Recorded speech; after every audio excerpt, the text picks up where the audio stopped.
سلام، به یک ویدیوی دیگه با من خیلی خوش اومدید. من تافته هستم و اینجا چنل تافته دیزاینه. اگر برای اولین باره که وارد این چنل شدی باید اینو بگم که اینجا قراره راجع به طراحی و دوخت، استایل، مد، فشن و هر چیزی که مربوط به لباس میشه صحبت کنیم و آموزش‌های بسیار عالی داشته باشیم. پس اگه از اون دسته افرادی هستید که به این موضوعات علاقه دارید حتما این چنل رو سابسکرایب کنید که ویدیوهای آموزشی و ویدیوهای متنوع این چنل خیلی زود براتون نمایش داده بشه. به دوستانتون هم فراموش نکنید که معرفی کنید. امروز هم قرار هست که آموزش الگو و دوخت مدل بنفشه رو که تن خودم میبینید و عکسش رو هم حتما دیدید داشته باشیم. میدونید که آموزش‌های یوتیوب قرار هست که آموزش‌های بسیار کامل تری باشن، اما اگر دنبال آموزش‌های رایگان و خیلی متنوع هستید حتما به پیج اینستاگرام هم که آیدیشو توی دیسکریپشن میذارم مراجعه کنید و اونجا مثل یک دانشگاه اطلاعات برای شما قرار دادم. بریم برای آموزش امروز. سلام و درود به یاران جانم که در این چنل یوتیوب هم همراه من هستید و آموزش ها رو اینجا هم دنبال میکنید. من تصمیم دارم که از این به بعد یه سری آموزش ها رو به صورت کاملتر براتون ارائه بدم، یعنی شامل مراحل دوختی بیشتری هست و توضیحات خیلی بیشتر و مفصل‌تر. در نتیجه اونها رو توی این چنل قرار میدم چون یوتیوب کلاً بستر بهتری هست برای ویدیوهای طولانی تر.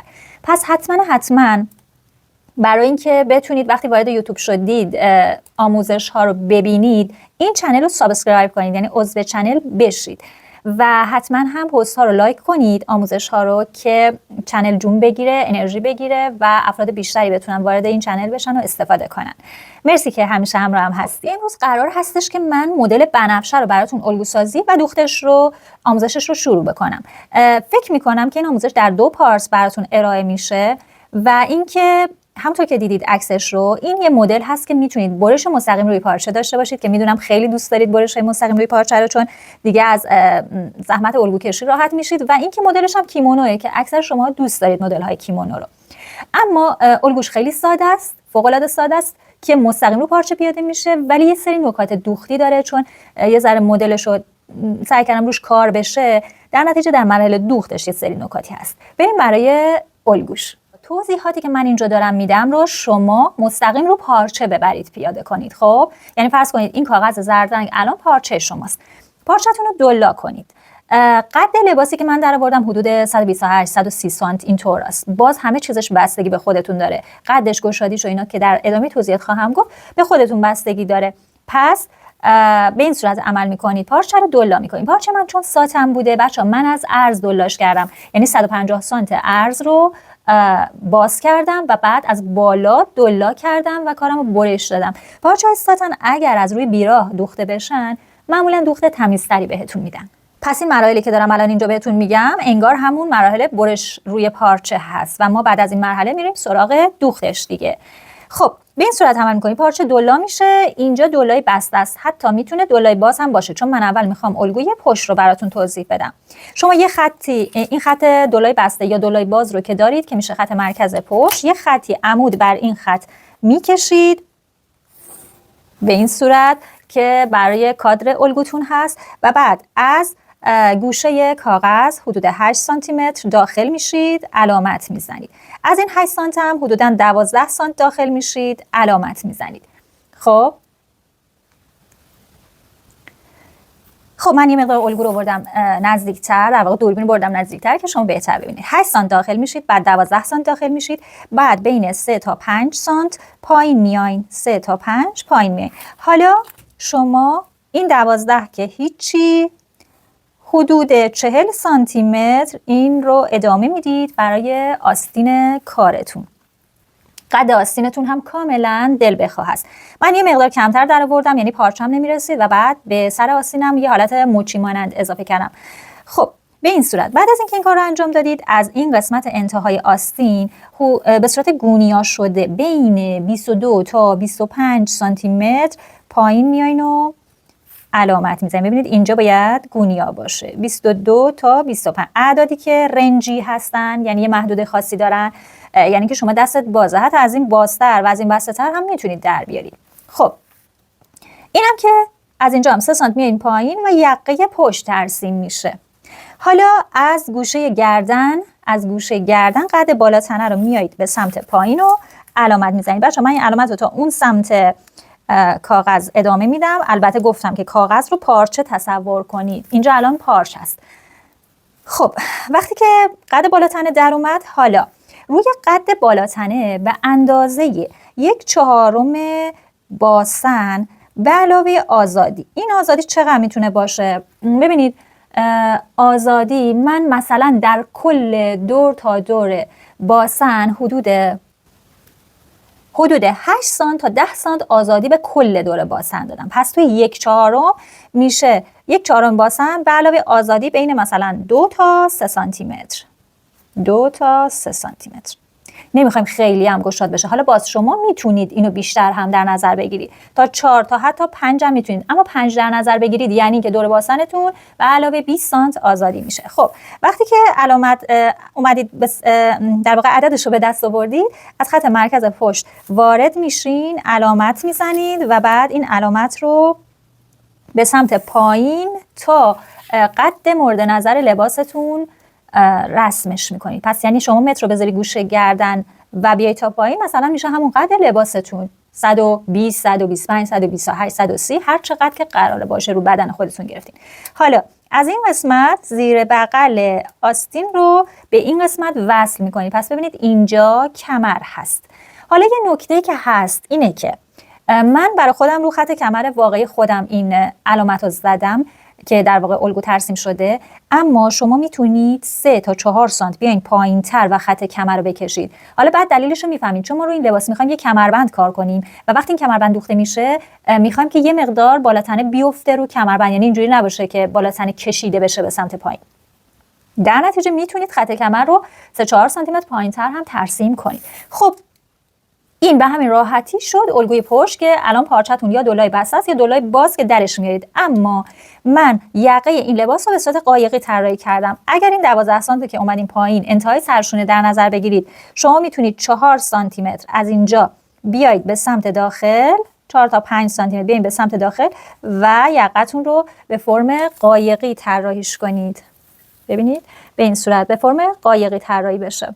حالا من دور این الگو رو برش میدم، خب، و بعد بهتون میگم برای الگوی جلو چه کار. اگر مثل من پارچه نداشتید میتونید اینجا رو درز بدید و حالا مثلا اینجا تیکه پارچه کار کنید که خواهید دید در مراحل دوخت که من اینجا یه تیکه عمودی کار کردم. خب این میشه بالاتنه جلو که 1.5 سانت براش رو پارچه جای دوخت قسمت وصل کمر گذاشتیم. حالا من دور اینو هم قیچی میکنم.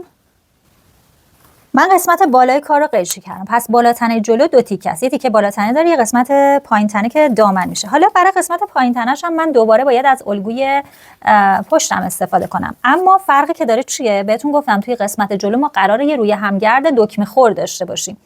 در نتیجه وقتی قراره باز باشه، یعنی اینکه هم روی همگرد، فضای روی همگرد نیاز داره و هم میزانی برای سجاف سرخود. چون مدل خاصی نداره راحت میتونیم روش سجاف سرخود بذاریم. من میام از دولای باز پارچه، ببینید اینجا دیگه الان دولای بازه، پس اگر پارچه‌تون اینجاش دولای بسته است قیچیش کنید. اینجا میشه دولای باز، حدوداً 9 سانتی متر میرم داخل، یه خط صاف میکشم سر تا سری. خب و بچه‌ها مجموع این با مجموع این باید دوباره به شما قد کل لباس رو بده. خب من اینجا 9 سانتی متر رفتم داخل. بچه‌ها 3 سانتش برای روی همگرده و 6 سانتش برای سجاف سرخوده. حالا از بعد از این من میام الگوی پشت رو میذارم و فقط به پهناش نیاز دارم، یعنی عرض الگوی پشت. عرضش رو علامت میزنم و با گچ و صابون وصلش میکنم و گفتم چون این الگو الان برش خورده است، این پارچه برش خورده است و پاس دوخت داره، این رو هم دیگه راحت از این پهلو برشش میدیم. دیگه نیازی به زاپاس دوخت نداره. خب اینم شد از الگوی این لباس. دیدید چقدر راحت بود؟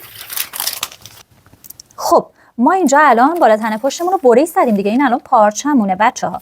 حالا میایم چی کار میکنیم؟ میایم میگیم که بالاتنه جلو قرار 2 تیکه باشه، یعنی از خط کمر برش داره و پایین تنش قراره که یه روی همگرد داشته باشه. روی همگرد برای اینکه قسمت جلوش چاک داشته باشه. که من حالا با دکمه‌های تزیینی روشو کار کردم. پس میام پارچه رو از اینجا تا میزنم. خب این پارچه برش خورده است، میذارمش. دوباره اینجا دلای بسته پارچه است. بچه نگاه کنید، اینجا دلای بسته پارچه است که من میام اینو میذارم اینجا، یعنی بالاتنه پشت رو از همین خط کمر میذارم اینجا و دوباره دور تا دورش رو کپی میکنم، یعنی به این صورت این کپی میشه. البته یه چیز بگم، بهتره که شما 1.5 ببریدش بالاتر که در حقیقت جای دوختتون هم باشه، چون داریم مستقیم رو پارچه برش میدیم منظورم هست. خب اینو میکشم، آستینش هم کشیده میشه. خب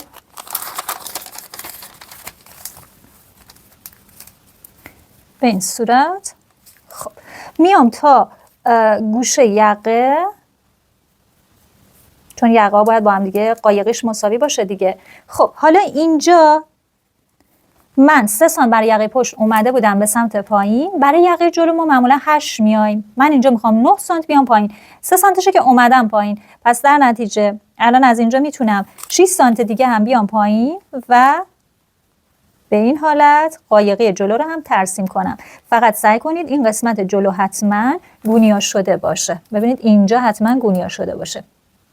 خب این شد یقه جلو. پس یقه جلو هم گوشه گردنش دقیقاً مطابق با یقه پشته، فقط عمق جلو گلو که باید بازتر باشه بازتر طراحی میشه.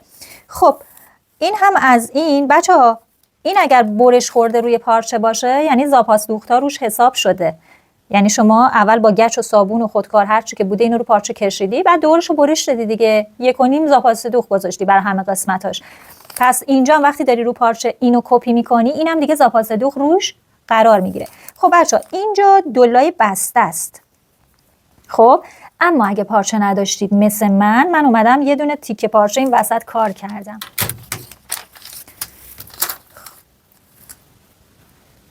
این شد الگوی جلو و این هم شد، در واقع این شد برش جلو. حالا اگه خیلی هم در حقیقت بچه‌ها وسواس داشتین میتونین الگوشو بکشید و بعد بندازید روی پارچه. اینم شد الگوی پشت. الگوی جلو رو نگاه کنید. راستی این قسمت کمر تکه دوم رو هم باید برای زاپاس دوخت بذارید. بقیه قسمت ها مثلا اینجا دیگه زاپاس دوخت نمیخواد، چون ما حساب کردیم این 9 سانت 3 جفت.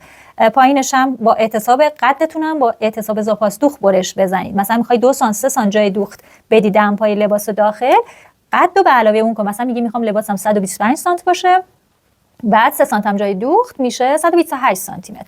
خب فقط اینجا جای دوخت میخواد و اینجا جای دوخت میخواد. این به این صورت میشه که این قسمت حالت روی هم گردشه و این هم که الگوی پشت هست.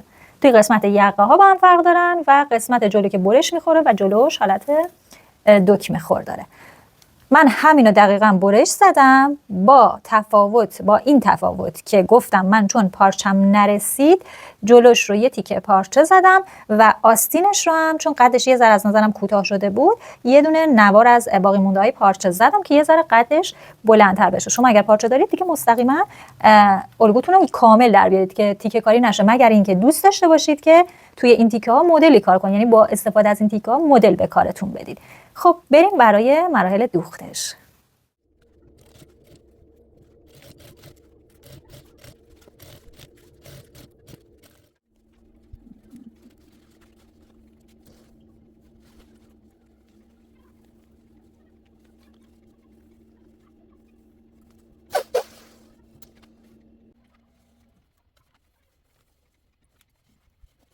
خب بچه‌ها من قسمت پشت لباس تکه بالا تنه و تکه دامن رو درزش رو به هم دیگه دوختم و اتو زدم. بعدش هم که میبرم و سردوزش میکنم. قسمت پشت هیچ درزی نداره، نه توی دامنش درز مرکز داره نه توی بالا تنش. اینی که اینجا شما میبینید الان خط تا هست بچه‌ها. حالا شما میتونید اگر دوست دارید و اون درز دوخت رو دوست دارید حتی بدون اینکه بخواید پارچتون رو برش بزنید این قسمت رو بگیرید ببرید زیر چرخ. خب از پشت یه دوخت نیش، یعنی در حدی که 2 میلیمتر فقط از پارچتون گرفته بشه، یه دوختی به مرکز پشت بالا تنه و دامنتون بزنید که یه نمای دوخت توی کارتون باشه. بعد حتی از رو هم میتونید این کار رو انجام بدید، یعنی دوخت نیشتون میتونه از رو باشه، مثل جلوی شلوار هست به چه صورت که قسمت خط توی شلوار دوخت نیش میزنن که اون حالت بیسته، حالت تیز بیسته. میتونید حتی اون حالت رو هم روش اجرا بکنید. حالا به هر صورت من این دو تا تیکه رو به هم متصل کردم و یه درز دوخت ساده است بچه‌ها، یه درز دوخت کاملا ساده است. این دوخت شد، اتو شد، بعدم که سردوز میشه. اما تو قسمت جلو این بالا تنشه که بالا تنش دوباره مثل قسمت پشت میتونه کاملا ساده و بدون درز باشه. اما من به خاطر اینکه پارچم نرسید، خب یعنی پارچم کم بود، وسط کارم تیکه خورده. اگر نگاه کنید الان دو تا درز دوخت من اینجا دارم، به خاطر اینکه این تیکه مستطیلی رو جداگانه بریز زدم و آوردم دوختم و بعد در واقع شکل و شمایل قسمت جلوی کارم رو اجرا کردم. حالا اینم هنوز سردوز نشده که بعداً سردوزش میکنم. حالا شما میتونید مثلا همین رو اجرا کنید حتی اگر پارچه دارید. خب من این مدل لباس رو آموزش شدم که شما خیلی راحت و سریع بتونید دوختش رو انجام بدید با کمترین درز دوخت و اینا. اما اگه دوست داشته باشید میتونید مثل من این حالت تکه مستطیلی رو جلوی کارتون اجرا بکنید، بعد بیایید مثلا لای این دوتا درز رو نوارهای رنگی که به پارچتون بخوره، مثلا طلایی، مثلا صورتی، مثلا نقره‌ای، هر رنگی که حالا به پارچتون، پارچه من این رنگی میخوره، مثلا حالت ضربه دری دوخت بکنید، نمای خوشگل بدید. یا اینکه حتی مثلا بندینک بدوزید اینجا و بعد زنجیر رد بکنید. خیلی کار متنوع میشه انجام داد. منظورم اینه که یه چیزی که نیاز داشته باشه که این دوخت ها باشن، یعنی شما یه چیزی به واسطه این دوخت ها یه چیزی لای این درزا کار بذارید، یا حتی یه تیکه مستطیلی از یه رنگ دیگه پارچه در بیارید و این قسمت کار بذارید. تمام این کارا رو شما میتونید انجام بدید و خب لباستون خیلی خوشگل میشه دیگه، بسته به سلیقه خودتون داره. خب این بالاتنه جلو، قسمت پایین بالاتنه جلو با قسمت پایین بالاتنه پشت با هم دیگه یکسانه. برای من 30 سانتی متر 1/4 30 سانتی متر با پاس دوخت در اومده که دیگه بستگی بچه‌ها به دور باستن و اینا داره دیگه، توی الگو بهتون گفتم. خب من اومدم دو تا مستطیل بریدم، یعنی برای دامن قسمت جلو ما دامنمون یه تیکه نیست. توی الگو بهتون الگوشو فقط گفتم که حالت مستطیل چه اندازه‌ای هست که برش میخوره، اما این به صورت دو تیکه برش میخوره. چرا؟ چون میخوایم یه حالت روی همگرد تو دامنش داشته باشیم. این روی همگرد تأثیری توی پوشش ما، یعنی توی پوشیدن لباس نداره، اما روی همگرد وقتی میذاریم مثل مانتو، مثل جلوی مانتوهای دکمه خور، باعث میشه که موقع راه رفتن یه چاکی توی دامنتون باشه و خب راحت تر باشید. حالا من بایستی که ببینید بچه‌ها عرض مستطیل های قسمت جلو بیشتر از قسمت پشت هست. برای چی؟ به خاطر اینکه یه بخشش خب جای دوخته، یه بخشش هم میخوام هم حالت روی همگرد و سجاف سر خودش باشه. حالا چجوری حساب میکنم؟ میگم که 1.5 سانت نیاز دارم برای جای دوخت توی پهلوها. خب من یه 1 سانت تا 1 سانت و نیم میخوام برای اینکه این درز رو به پهلو بدوزم، یعنی پهلوی جلو رو به پهلوی پشت بدوزم. پس این 1.5 رو روی کارم علامت میزنم. خب حالا نگاه میکنم ببینم از اینجا تا اینجا چقدر مونده. باید با متر اندازه گیری کنیم. حدوداً 37.5 باقی مونده برای من. خب 37.5. خب من توی قسمت جلو پشت 30 سانت با جای دوخت داشتم، یعنی کل عرض دامن من 28.5 بوده. پس من اینجا یه 28.5 جدا میکنم برای عرض، یعنی جایی که باید به کمر لباسم دوخته بشه. 28.5 که میفته اینجا. خب پس یه 1.5 اینجا جدا کردم. 28.5 برای خود دوخت به بالا تنه جدا کردم. چقدر برای من موند؟ 9 سانتی متر برای من موند. خب از این 9 سانتی متر من میتونم 2 سانتش رو برای روی همگرد یا 3 سانتش رو برای روی همگرد، بستگی داره. اگه میخوایم پوشش بیشتری داشته باشه، یعنی مثلا اون چاکه وقتی باز میشه پوشش بین پا مثلا مشخص نباشه یا کمتر مشخص باشه، میتونید 3 سانتی متر بذارید برای روی همگرد. مثلا من اینجا 3 سانتی میذارم برای روی همگرد و 6 سانتی متر میذارم برای سجاف سر خودش. همین علامت رو تو قسمت پایینم میزنم. الان تنها علامتی که من نیاز دارم بزنم، فقط میخواستم محاسبات رو نشونتون بدم که ببینید به چه صورت هست. تنها علامتی که من باید بزنم این پایین یه 6 سانت از لب است، یعنی من این 6 رو از لب برم داخل تمامه. خب از کل کارم یه علامت رو میزنم، یعنی سر تا سر طول دامنم این علامت 6 رو میزنم. بچه‌ها این علامت قبلی برش پارچه است، بهشون دقت نکنید. خب اینو با خط به هم وصل میکنم تو قسمت زیری، یعنی اون سمت لباسم همین کار انجام میدم. خب بعد تنها کاری که بعدش میمونه برای علامت گذاری، البته تنها کار برای علامت گذاری اینه که من از این بالا میتونم اینجا رو یه کلیپی بزنم، 3 سانتی ورترم یه کلیپ بزنم، چون اینجا جاییه که دیگه باید به انتهای کار من دوخته بشه. تو قسمت پایین هم باز میتونم هم کار رو تکرار کنم. حالا بالا و پایینش که فرق زیادی نداره، به خاطر اینکه حالت مستطیلی شکل داره. یه 6 سانت یکم بزرگتر میزنم، اشکالی نداره، به خاطر اینکه یه زاپاس دوخت هم داریم دیگه. یه دونه هم 3 سانت برای رو هم گرد. خب این تا اینجا. من حالا این یه دونه رو که علامت زدم و میذارم باشه. بعد با خط کش بچه، چون قراره این پشت پارچه منه، چون قراره سه جفت سر خود برگرده به سمت داخل، پس من بهتره که علامتم رو از رو بزنم. یا اینکه نه، اصلا میتونید علامت نزنید، همین کلیپ هایی که زدید اگه مثلا بعدتون میاد از جای صابون، حالا چه گچی چه صابون چرب که روی کارتون بمونه، میتونید همین کلیپی که اینجا زدید، یه کلیپ هم اینجا زدید، این دوتا رو بگیرید دستتون تا بزنید دیگه. محدودش رو با چشم بسنجید که دارید صاف اتو میزنید یا نه. این برمیگرده 6 سانت به سمت داخل و اتو رو میذارید روش و خط تا میندازید. من اینجا رو اول سر و تهش رو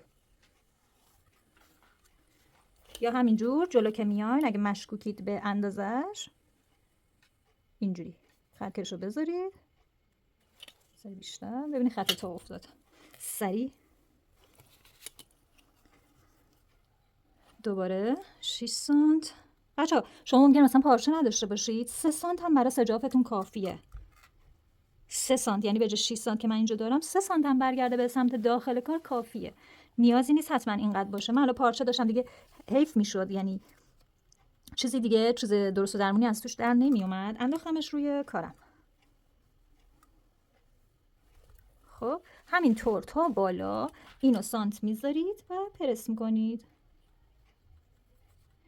بعد لبش رو سردوز میزنید، لبه داخلی اینجا سردوز میشه، یا اگر دوست دارید گان کشی بکنید، هر روش پاکدوزی که خودتون میدونید رو اجرا کنید.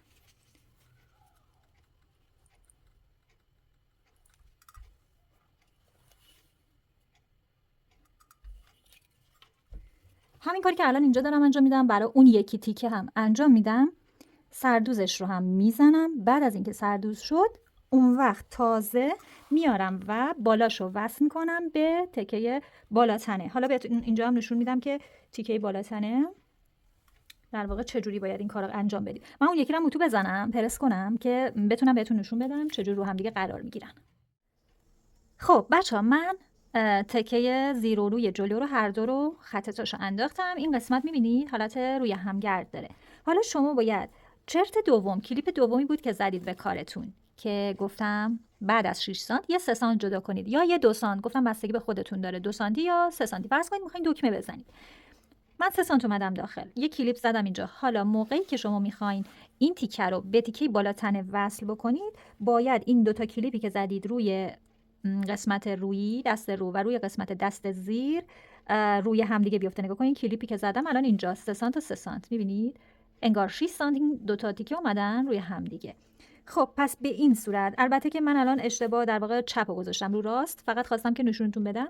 بعد از اینکه تا رو انداختید، اول سردوز میزنید، بعد میان این دوتا علامت رو هم دیگه فیکس میکنید میذارید، بعد اینجا رو یه دوخ میزنید که دیگه تکون نخوره. میتونید هم یه راست ببرید بس کنید به اینجا، ولی اگه اول یه دوخ بزنید بهتره. یه دوخ اینجا میزنید که این دوتا به هم دیگه فیکس شن.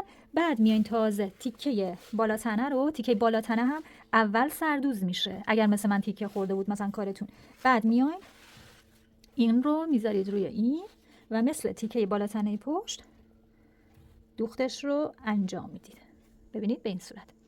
پس به این حالت دوخت میشه، بعد اتو میشه، حالا به سمت بالا یا به سمت پایین، معمولا به سمت پایین این درز اتو میشه و سردوز میشه. جلو به این صورت آماده میشه، پشتم به اون صورت آماده میشه و بعد بهتون میگم چه کار کنید. ضمناً برای یقه هاتون هم طبق الگویی که بهتون یاد دادم چجوری برش بخوره، برای یقه جلو و یقه پشت سجاف در بیارید. سجافاتون به چه صورت باشه؟ بچه‌ها لازم نیست این سجافاتون سجافای پهنی باشه. خب در حد بدون احتساب زاپاستوخ، چون الان اینجا این لبه 1 تا 1.5 زاپاستوخ دارید دیگه، بدون احتساب جای دوخ شما 4 تا 5 سانت سجاف برش بزنید. یعنی 5 سانت تبدیل بشه مثلا به 6.5 تا 7 سانتی متر. 6 تا 6.5. سجافتون اینجوری باید شکلش باشه. حالا من نمیخوام لباس کثیف بشه، ببینید به این حالت شکل خود یقه تا داخل سرشونه سجافا رو هم برش بزنید.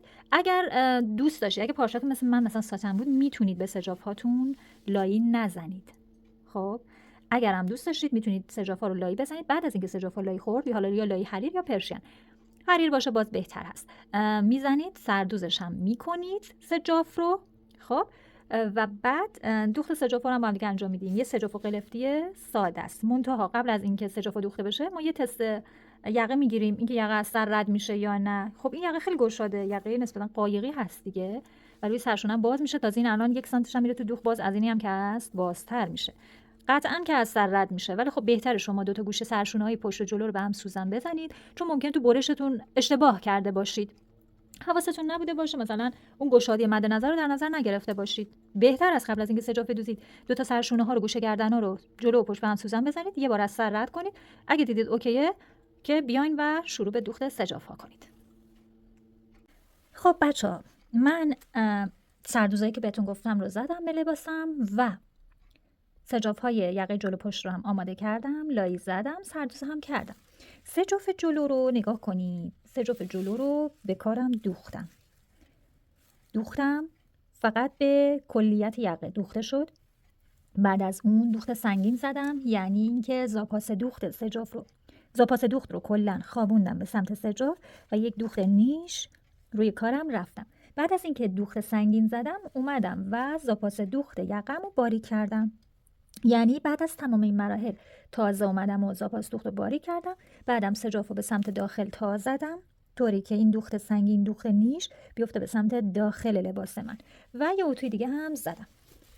خب ببینید من اینجا هنوز قسمت دامن این رو بهش وصل نکردم، برای اینکه دستم سبک باشه، یعنی بالا تن خالی باشه، سبک باشه و من بتونم اگر میخوام کاری دیزاینی روی کارم انجام بدم بتونم انجام بدم. معمولا ما دیزاین رو روی جلوی لباس انجام میدیم دیگه. اینجا هم من تصمیم گرفتم که از مرواریدهای پانچی برای دیزاینش استفاده بکنم، به خاطر اینکه در کل احتمالاً یک کمربند این کار خواهد داشت.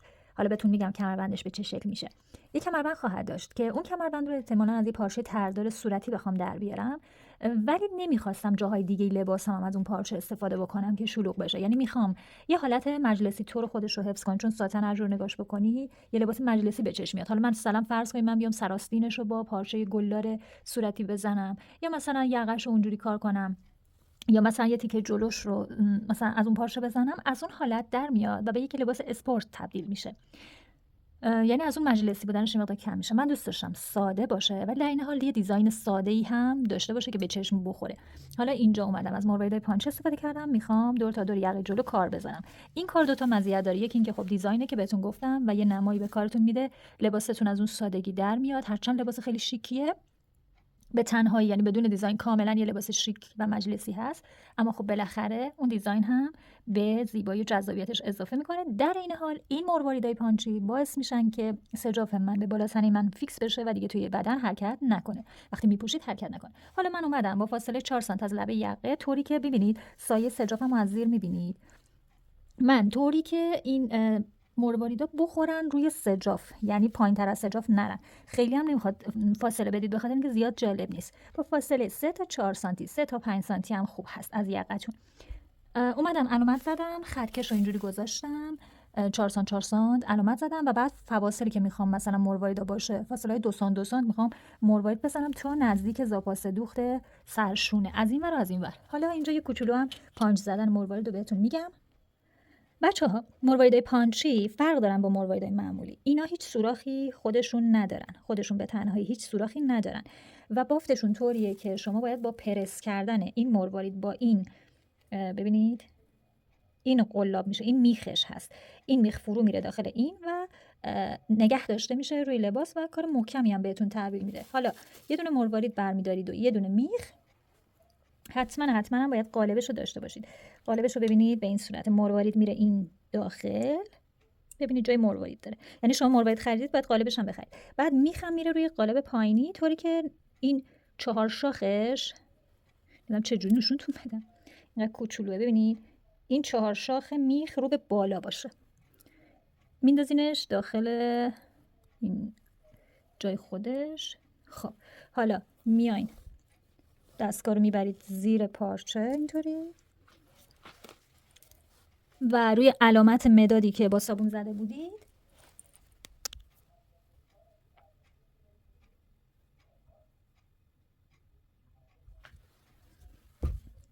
فشار میدید و پانچ میشه. ببینید نگاش کنید، ببین اینجا درش نگاه کنید، الان این پانچ شد.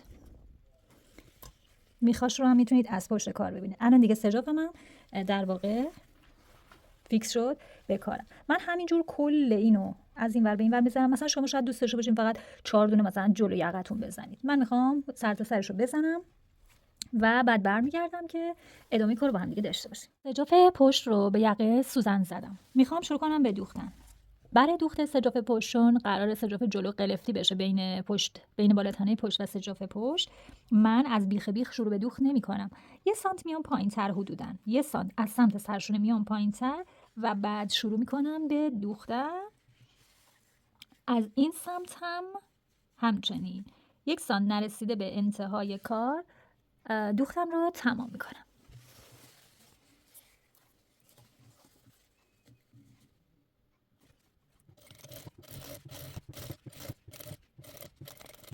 ما به خاطر اینکه سجاف رو همینطور از روی پارچه لباس برش زدیم، پارچه رو دولا کردیم، یعنی بالاتنه رو دولا کردیم و بعد سجاف از روی اون برش زدیم، خیلی احتمال داره که سجافتون کم و زیاد باشه. البته سعی کنید بیشتر بیاد، یعنی موقع برش یه ذره دستتون رو بازتر بگیرید که اضافه باشه. به هر صورت وقتی که دوختش شد و شما حالا مثلا دوختش رو انجام دادید، میتونید اضافاتش رو اصلاح کنید، مثل این قسمت که برای من یه مقدار زیاد هست. سوزن‌ها رو در میارم بچه‌ها. اول میبرم این کار رو اتو میزنم و حتی میتونم این قسمت رو 3-4 سانت اولش رو ول میکنم، این قسمتش رو دوخت سنگین میتونم بزنم و بعد ببینید به این صورت دوخت سنگینم. به این صورت توضیحش رو روی سجاف جلو بهتون دادم، اما اینجا هم عملی. درز رو میخوابونم به سمت سجاف، یعنی به این سمت میذارم زیر چرخ، باز میکنم، 3-4 سانتی فاصله میگیرم و یه دوخت نیش به سمت سجاف میزنم روی کارم.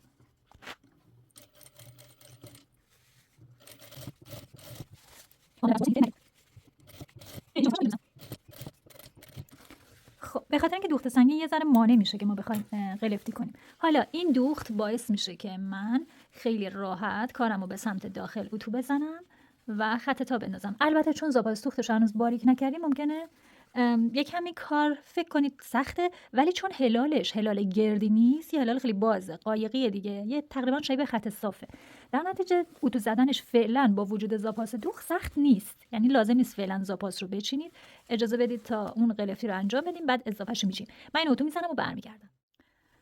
من سجاف پشت رو هم به داخل برگردوندم، اتوشو زدم. بچه اگر حس کردید که تو این قسمت که هلالی ترین قسمت یقه پشت هست یه مقدار اتو زدن برگردوندنی سخته، میتونی فعلا یه چرت بدید، برش گردونید، اتوتون رو بزنید و بعد از اینکه کارمون تمام شد ما این درز رو سبکش میکنیم. در حالت کلی ما به چرت زدن تو قسمت های گرد نیازی نداریم، همین که درزمون رو 2-3 میلیمتر در حد 2-3 میلیمتر سبک کنیم کفایت میکنه.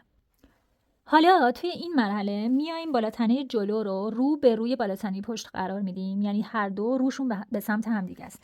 گوشه یقه جلو رو ببینید، سجاف جلو به سمت داخله، ولی من سجاف پشت رو بازش کردم، نگاه کنید بازش کردم زدمش کنار. من میام گوشه یقه جلو رو میذارم توی قشنگ این قسمت تایی که خورده. شما فرض کن یقه پشت رو تا انتها دوختی، جای دوختش کجا میفته؟ هر جا که افتاد اینجا. شما میای یقه جلو رو میذاری این گوشه توی همین 1 سانت، نگاه کنین این 1 سانت که باز گذاشتم آخرش اینجا میذارید اینجا، بعد یقه پشت رو برمیگردونید روش به این صورت. سعی کنید این تکون نخوره وگرنه گوشه میندازه کارتون. من اینو فیکسش کنم اول. میتونید هم حتی اول یه دوخت روی این دوتا برید، بعد اینو دوباره برگردونید و یه دوخت دیگه برید. حالا سجاف پشت، سجاف جلو و هر دو سرشونه پشت و جلو میان روی هم دیگه قرار میگیرن، سوزن میزنید و از گوشه گردن شروع به دوخت میکنید الی انتهای آستین، یعنی انتهای سرشونه.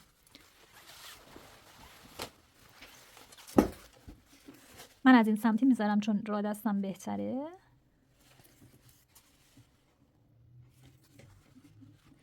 خب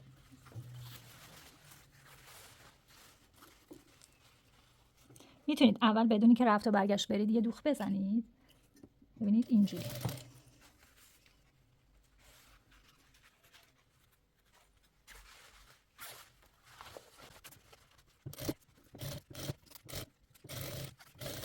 انتهای آستین رو رفت و برگشت بزنید، ولی اون اولو نه. خب سوزنش رو در میارم، یه سوزنم زیر گذاشتم درش میارم و این گوشه رو چک میکنم. نگاه کنید بچه‌ها چقدر تمیز در میاد با این تکنیکی که بهتون قبلا هم توی پیج به صورت رایگان آموزشش رو گذاشته بودم. نگاه کنید قشنگ بدون اینکه حالت پله باشه، عقب جلو شده باشه، این در میاد. تازه بعد از اینکه سبک بشه خیلی بهترم میشه. بعد از اینکه کامل دوخته شد، شما اول از همه این که این گوشه رو باید ببینید مثلثی بچینید. این گوشه زاویه گردن و سرشونه رو اینجا رو خالی میکنید. سرشونه هم که سردوز میشه، خود گردی یقه هم که سبک میشه. حالا من برای اینکه محکم کاری بشه، چون رفت و برگشت نرفتم، الان رفت و برگشتم رو انجام میدم. وقتی مطمئن شدم درسته دیگه رفت و برگشت میرم. خب اون سمت رو هم همجوری میدوزم. بعد حالا سردوز سرشونه رو هم میزنم. بچه سرشونه ها، خب ببینید سرشونه ها به سمت پشت میخوابن به صورت اتوماتیک. نگاه کنید چون یقه جلو بین پشت قلفتی شده، یعنی وقتی این برگرده این ناخودآگاه به سمت پشت میخوابه. پس شما سردوزتون رو از این رو بزنید، چون سردوز هم زیر و رو داره، یعنی دوخت زیر و روی سردوز در واقع فرق داره. اون قسمتش که خوشگل تره بندازید رو. بچه‌ها بعد از اینکه یقه رو دوختید و کار اتوکاری رو هم انجام دادید، ببینید یقه به این صورت در میاد. اتوش هم که زدید بعد میتونید زیرش رو سبک کنید. البته قبل از اتو زدن هم میتونید سبک کنید. این هلال رو کامل سبکش میکنید، در حد 2-3 میلی بیشتر نمیذارید بمونه. این زاویه سرشونه هم که گفتم کامل مثلث قیچی میکنید. سرشونه ها رو هم که تا انتها من سردوز کردم و اتوش زدم. خب حالا زمانش هستش که درز زیر بغل و پهلوی لباس رو بدوزیم و اونا رو هم سردوز کنیم. بچه‌ها حواستون باشه که اینجا الان سجاف جلو با این مرواریدا فیکس شده، اما سجاف پشت فیکس نیست و قدش هم کوتاه، ممکنه از یقه بزنه بیرون. شما توی این مرحله یا کارتون رو پهنش میکنید روی میز و با فاصله یکسان یه خطی میکشید، با فاصله یکسان از یقه کل یقه پشت رو یه خط میکشید و یه دوخت رو میرید. خیلی هم خوشگل میشه دوخت رو، یعنی یه دوخت رو میرید طوری که سجاف به تنه فیکس بشه، یا اینکه یه تیکه نوار زامفیکس این زیر میذارید و پرسش میکنید. خب حالا به هر صورت پس به این صورت فیکس میشه. حالا میاین و آستین رو روی آستین مرتب میکنید. این درز زیر بغل آستینه و بایستی که دوخته بشه. این درز پهلو در واقع درز افقی کارتون، دو قسمت جلو و پشت رو میتونید رو هم فیکس کنین.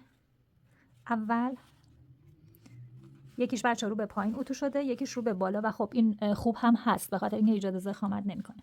بعد درز هلال زیر آستین رو مرتب میکنید. تنها نقطه که باید سوزن بخوره حالا این نقطه است و همونطور که جلو میرین حواستون به طول کار باشه که کم و زیاد نیاد.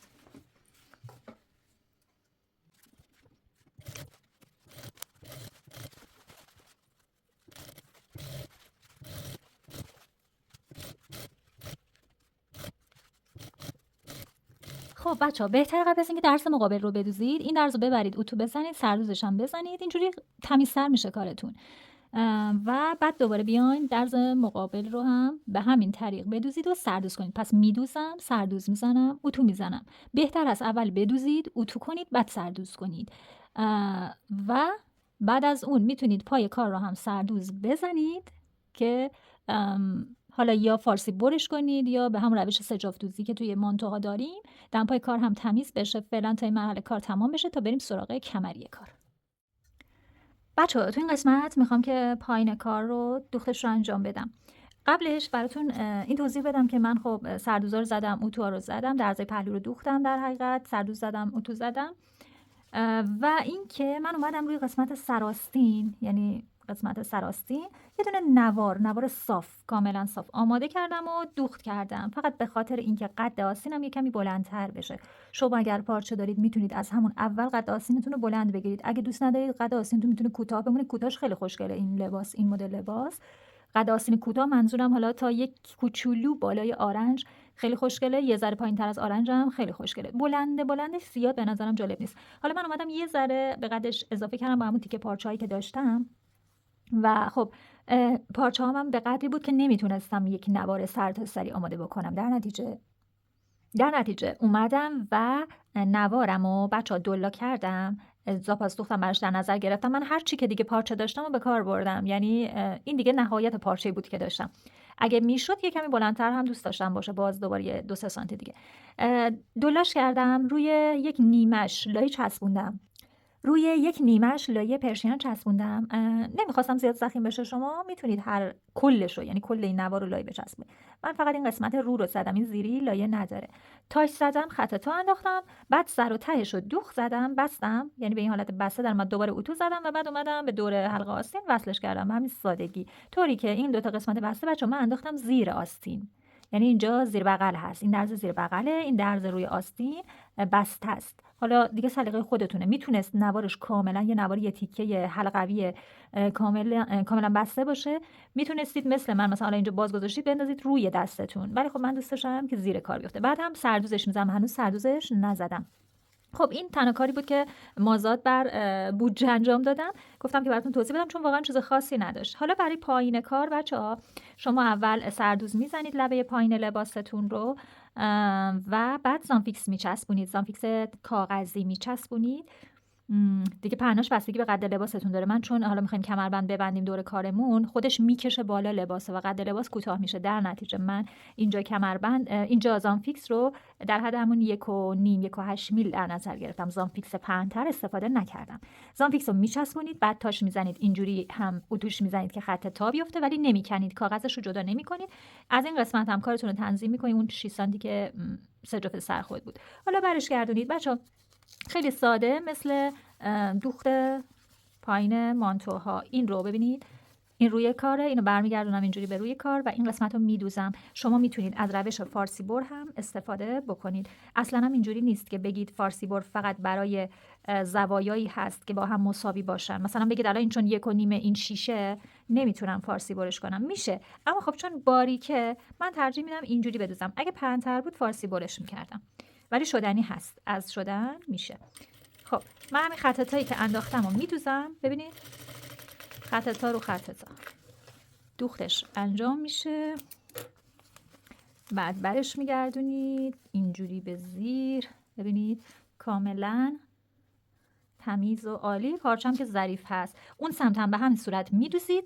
بعد تازه میاین کاغذ زانفیکستون رو جدا میکنید، بعد میبرید زیر اتو و کامل پای کارتون رو میچسبونید. قبلش حتما بچه 2 تا طرف رو گذاشته باشید روی هم دیگه، 2 سمت روی هم گرد جلو رو، که بالا پایین نباشن، مساوی با هم دیگه باشن. پس به این صورت پایین کارتون هم اوکی میشه و بعدش دیگه بریم سراغ کمری و حالا کمربندش رو ببینیم در نهایت چی کار میخوایم بکنیم.